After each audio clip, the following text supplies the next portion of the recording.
Hey, Pastor James here, and I just wanted to give you an interesting fact about today, March 25th.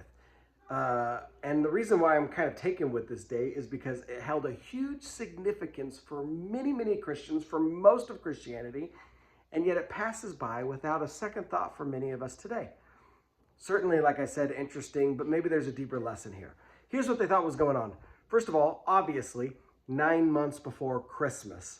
And so they believe today that Jesus was conceived in the womb of Mary. We call it the Feast of the Annunciation. It's when Gabriel announced that Mary would become pregnant, and she was today.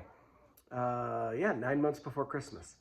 Also, in antiquity, in the ancient times, people believed that righteous, holy, virtuous people died on their conception day. And so they believed that today was the first, not the first, but today was the first Good Friday, crucifixion day. And so they believe that Jesus died today on the cross. So conceived today, died today.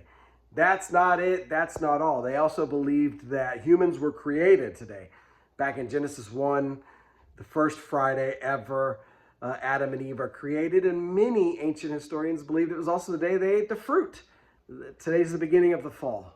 Even more than that, we know that crucifixion is tied to Passover. So many Jewish and Christian historians in antiquity, in ancient times, believe that today was the day that Israel went through their exodus, the day they left Egypt after the plagues, and other things as well, like Abraham almost sacrificing Isaac on today.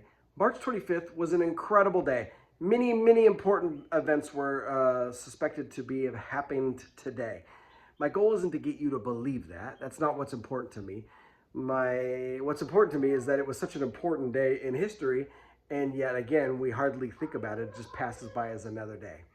Maybe if there is a lesson for us, it's this, that the old spiritual practices, people oriented their life and their year around the story of God and God's word. And we don't really do that. We have a calendar that's largely secular, and we orient our life and our year around the secular holidays that are going on. President's days and military days and declarations of independence. When in reality, maybe as people of faith, we should orient our life around the word and story of God, connecting our story to God's story. Anyways, March 25th, one of the most important days of all of history. Hope that's interesting to you. Maybe a lesson for you to connect your story to God's story in more tangible and intentional ways.